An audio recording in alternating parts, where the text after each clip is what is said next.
E aí, tudo bem? Queria hoje falar com vocês sobre um pouco de anatomia poética. O que se trata isso? O que aqui se define, aqui que se direciona, para que serve, né? É, e quando eu falo de anatomia poética, eu estou falando de uma estrutura que, que soa como uma estrutura anatômica, né? Onde na anatomia vamos observar as partes, né, do ser humano ou de qualquer coisa, né? Anatomia dos animais, anatomia de uma estrutura, de uma planta, enfim. É por isso eu peguei esse nome anatomia, né? E me baseando e me inspirando, né, na anatomia grega das coisas, né? Onde você tem o ser humano formado por três partes.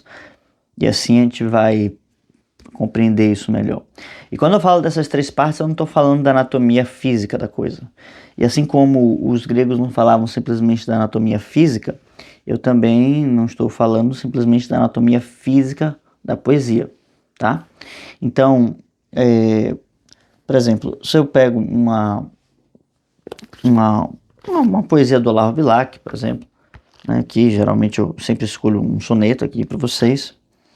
Então, pegando aqui um soneto, o que eu vou ter, né, no geral? Basicamente, é sempre a mesma estrutura, né? Quase sempre. Que é o quê? 14 versos, decassílabos, com um formato de uma rima já definida, né? Que, no geral, o soneto de Petrarca ele tem uma rima já definida, muito específica, e isso seria uma parte dessa anatomia, tá? Eu tô falando sempre da parte física, tá? Quando eu falo da parte física, eu falo de tudo aquilo que eu consigo perceber pelos sentidos, e no caso da poesia, eu consigo visualizar no papel, tá? Aí, no caso, 14 versos, decassílabos, e eu posso classificar esses versos em uma sonoridade ou uma tônica silábica, tá? Tudo isso está relacionado com a parte física. E eu chamo assim porque dessa forma a gente consegue pegar e trabalhar os elementos técnicos da poesia isolada dos outros elementos. Como assim isolado dos outros elementos? A gente fala muitas vezes, né? Existe esse embate, né? De que a técnica é o mais importante que se pode desenvolver na arte. Outros falam o contrário, de que a gente deve desenvolver um sentimento, um sentido e tudo mais. E o que eu digo para essas pessoas é que tudo é necessário um equilíbrio vital, né? E esse equilíbrio ele vai se desenvolver, né? Se desenrolar através de um entendimento profundo da técnica e da expressão clara dos sentimentos, que vai nos levar para um outro elemento que eu já vou tratar com vocês. Mas tudo que tange a técnica, eu costumo separar nos aspectos físicos da poesia. Então, tudo que eu posso tocar, tudo que eu posso perceber, tudo que eu posso medir, mesurar, né, mensurar, eu costumo trabalhar com aspectos técnicos, aspectos físicos da poesia. Num sentido mais profundo, mais filosófico, eu acredito que a técnica tenha uma abordagem e uma abrangência ampla. Ou seja, a técnica vai servir tanto como um elemento físico, como um elemento psicológico, como um elemento metafísico. Ou seja, há uma metodologia para você direcionar, viabilizar, purificar os seus sentimentos e trabalhar para que ele se transforme ou se manifeste enquanto uma força potente da natureza, né, como um arquétipo platônico, tá? Saindo um pouco do elemento físico, do elemento técnico, que talvez seja o ponto onde a gente mais se dedique, né, esse elemento técnico, porque é o ponto onde a gente pode trabalhar como uma espécie de terminal, né, como uma espécie de médico que vai observando os efeitos concretos da ação técnica, né, da ação poética, e examinando como podemos fazer uma espécie de mudança através, agindo em outros setores, tá, em outros níveis. E agora eu vou sair desse nível técnico para trabalhar o nível dos sentimentos. Falamos muito sobre emoções, sobre sentimentos e sobre as nossas, sobre o nosso mundo de afetividades, tá?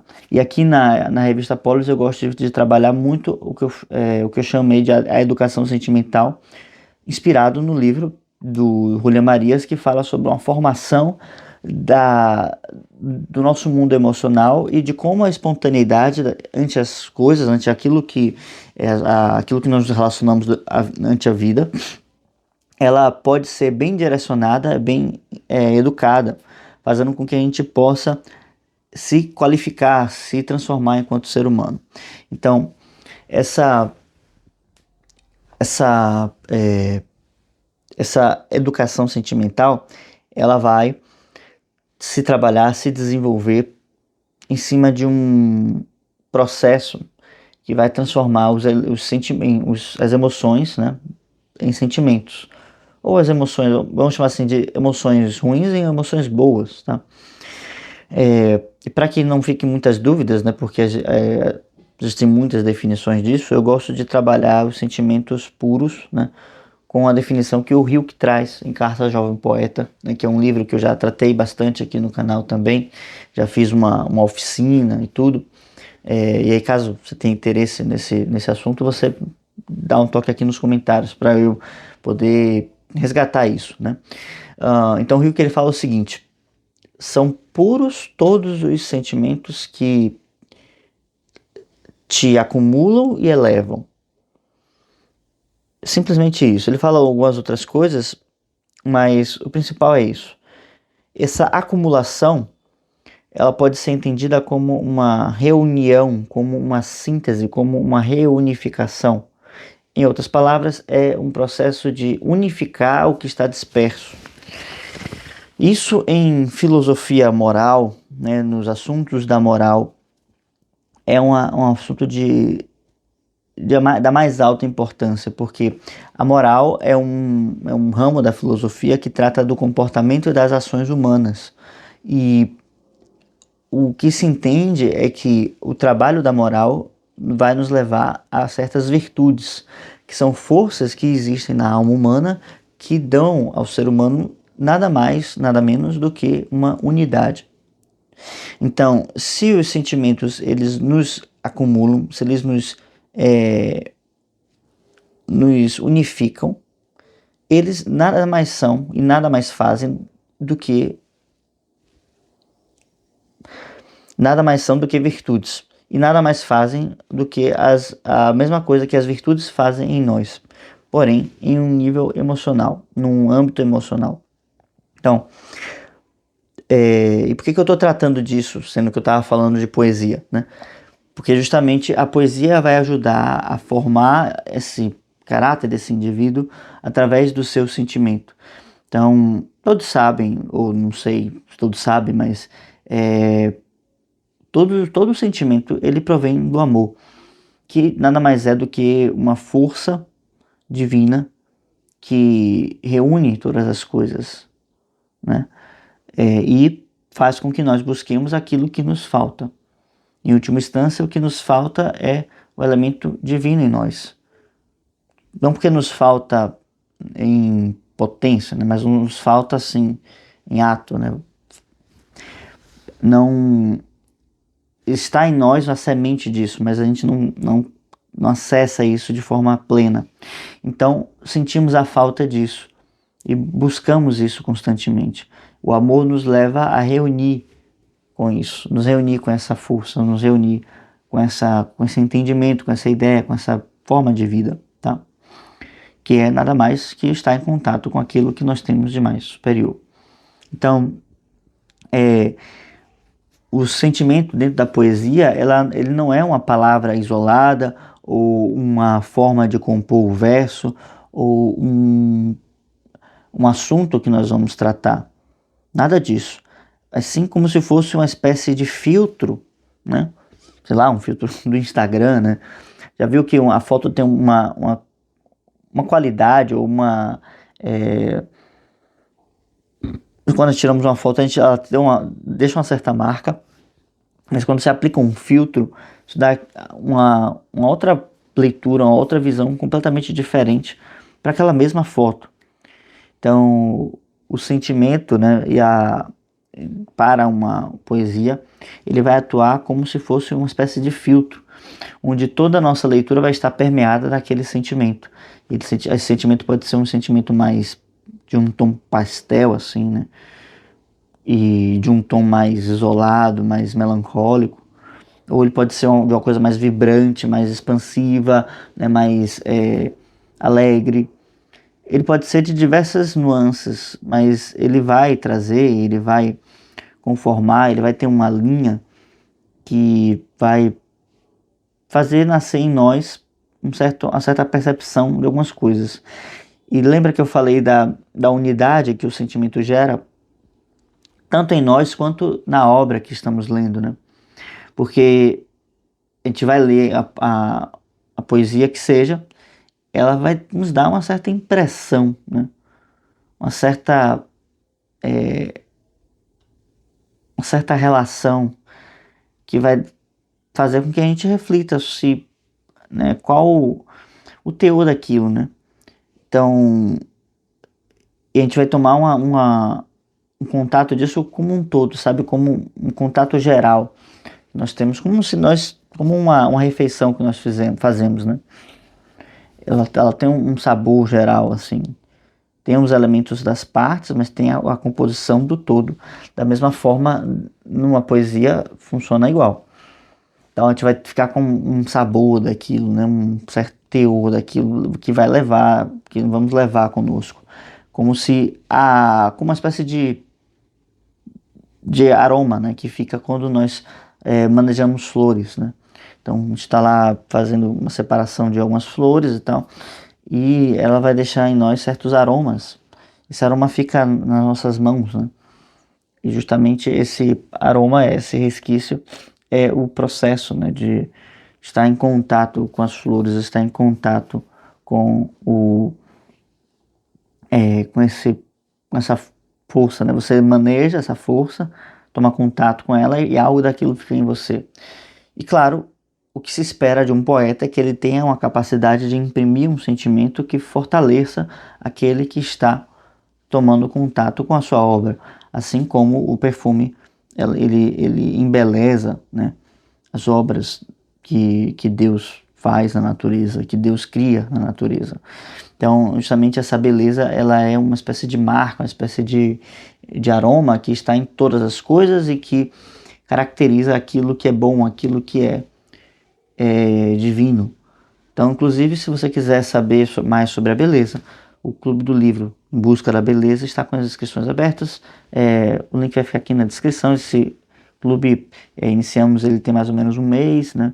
Caso você tenha interesse em se inscrever e participar das discussões. Então, clica no link aqui embaixo, manda mensagem para a gente vai viabilizar isso, tá bom? Então estamos agora estudando uma obra de Plotino que fala justamente sobre a beleza, as suas Enéadas, onde ele trata do belo e das coisas que possuem a beleza, né? E é uma obra que nos traz muitas reflexões, muitas formas diferentes de enxergar a vida, de enxergar como nós lidamos com o nosso cotidiano, tá? E passando do elemento dos sentimentos, né? Superando os sentimentos, não superando, né? Mas assimilando, né, em conjunto, temos um elemento, vamos dizer assim, espiritual, né? E aí nós conformamos nossa tríade, né? O espírito, a alma e o corpo da poesia. Como funciona isso? Como se desenvolve isso? É um processo de tomar contato com uma ideia poderosa, uma ideia arquetípica, que muitas vezes não está presente no texto, né, de forma óbvia. É um elemento silencioso, assim, invisível. Eu já dei esse exemplo aqui antes, né? Mas é pensando como um farol, né?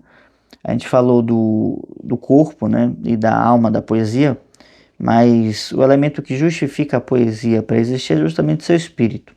No farol, o que acontece? O fogo que vai em cima do farol, né? A luz que ele carrega, é justamente o que justifica o farol enquanto farol. Ele não é farol se não tiver luz. Mas se ele não tem uma base sólida onde ele possa assentar a luz, né, a sua lâmpada, ele não tem como existir, ele não tem como expressar a sua razão de ser. Da mesma maneira, os arquétipos são aquilo que justificam a poesia, justificam a expressão do ser humano, né?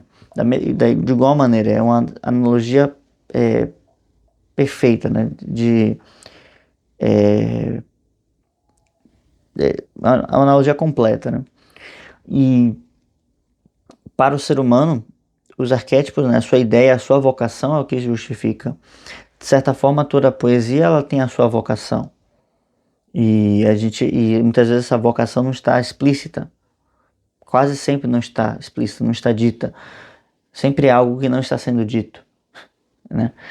E, portanto, esse processo de aprender o que é dito sem que aquilo seja dito, vamos então desenvolvendo certas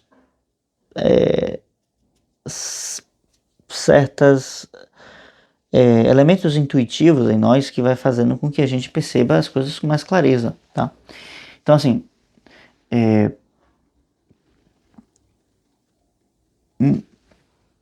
muitas poesias, elas falam sobre o amor, mas falam do amor de uma perspectiva muito diferente, né? Ou, na verdade, não fala do amor de uma forma, assim, discursiva, filosófica, mas simplesmente falam sobre uma questão, uma decepção, ou até uma alegria, né, em relação a um processo de um romance, vamos dizer assim. E esse romance, ele está lá falando sobre o amor, no fim das contas, né? Mas a palavra amor não aparece no texto, mas o que ele gera na pessoa, as mudanças que desenvolve-se, né? A ação, né, que se gera através do momento em que se está apaixonado, né? É totalmente diferente, porque está com o indivíduo agora uma força que ele não possuía antes, que é essa força do amor, essa força de estar buscando aquilo que se sente a falta. Tem uma poesia de Camões que começa assim: quem vê, senhora, claro e manifesto, o lindo ser dos vossos olhos belos, se não perder a vista só em vê-los, já não paga o que deve ao vosso gesto. Ele continua, né? Esse me parecia preço honesto, mas eu pude vontade merecê-los. Ele não fala em nenhum momento sobre uma palavra, né? Mas que eu acho que é o que justifica, o que trata, o que define todo o texto, que é a generosidade, onde ele termina dizendo: quanto mais vos pago, mais vos devo. E nessa reflexão sobre essa frase, quanto mais vos pago, mais vos devo, eu consegui entender que é justamente disso que se trata a generosidade. Um processo de entrega em que você, por mais que você entregue, mais você está devendo, porque mais você pode entregar.